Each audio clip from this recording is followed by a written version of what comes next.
After I finished my time with the military, I felt pretty lost in the world. I felt like I was disassociating and just shutting people out of my life. Therapy helped me to understand that I'm not too much and I can express what I need. I'm Yoon, and this is how therapy changed my life.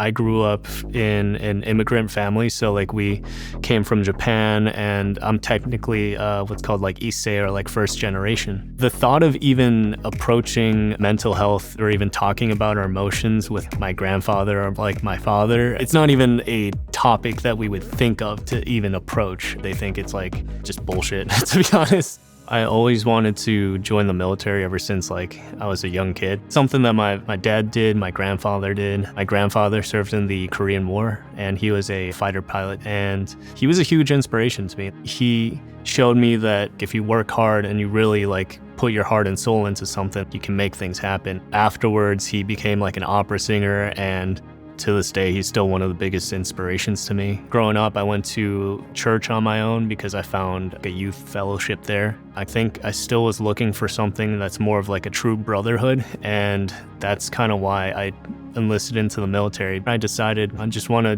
do my part as well, join this brotherhood that's called the Army. The general lifestyle of the military is probably not suited for most people. It's high intensity, high stress. While you're in the training environment, they'll tell you, take your weakness and shove it in. It's instilled pretty early on of don't be weak and don't let other people see that you're weak or that you're a liability. I was a civil affairs medic. I deployed twice within a span of a year and a half. And with that, it's just this high, we call it op tempo, where you're just training up, you're getting prepped, and then you're deploying, you come back, you have a downtime, and then you prep, do the same exact cycle, and it's all just super high intensity, super go, go, go.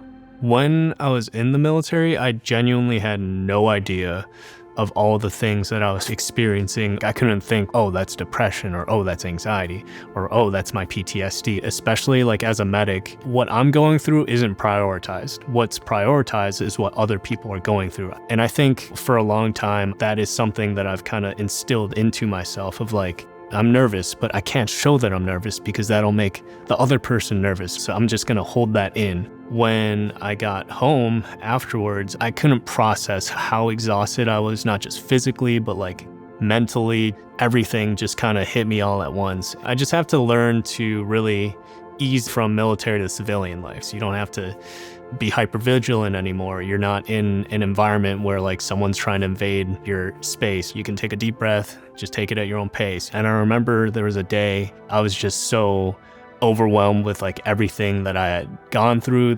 Something really just kind of hit me. I got down to my car and I was about to start the car, and then I just started breaking down crying there, putting myself back into that mind space. It kind of brings it up again where I felt I was drowning. I felt my chest really tightening up. I felt I just couldn't breathe.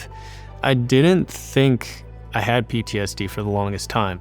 I was experiencing heavy anxiety and heavy depression and PTSD symptoms, but I never have gone through getting shot at or blown up, so I don't have PTSD. Usually I'm a pretty social person. I like to get out of the house, hang out with my friends, but when I do have these moments where I have high anxiety, high depression, I generally find myself self-isolating. I don't want to be a burden and bring down the mood for other people or bring up my depression and anxiety. What if I make other people depressed and anxious because of that?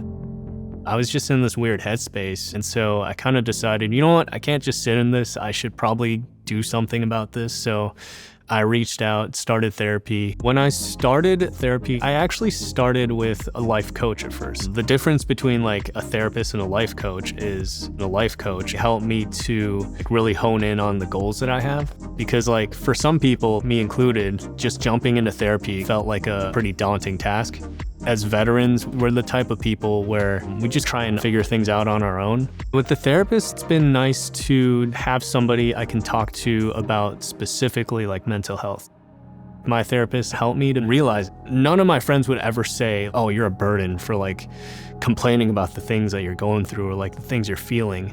And I would never say that to my friends. So it was one of those things that I had to learn to wrap my head around. Actually, I can track exactly when I'm really, really depressed, I revert to being in bed and watching a show and just brain rotting. Then I'm like, okay, you gotta do something. You're in the same like hole again. Let's take a step back, maybe hit up your therapist, talk to him, and figure out from there. While in therapy, I moved to Los Angeles. I looked up schools that took the GI Bill. Currently, I'm studying acting. There's actually a lot of other veterans that are my classmates as well. And it's nice to just have that space where people understand like what you're going through. Honestly, therapy gave me tools I apply every day. Grounding is a huge thing for me. I have this water bottle. I like to hold on to it and just have that sensation of, okay, I have this in my hands. I'm here and I can just detach from whatever else I'm going through. Nature is a huge thing for me. When I can, I love to go on hikes to just escape from everything else. Even just hearing like the wind, it really helps to de-stress for me. And I have a pet dog. His name's Tank. He helps me through so much of my life. And just taking him for walks, making sure he's happy really helps me to be happy as well. I'm still at the start of the journey. I'm really only uncovering why I'm feeling these things and what I'm going through. I used to see expressing my feelings as a weakness, but now I see it as a power.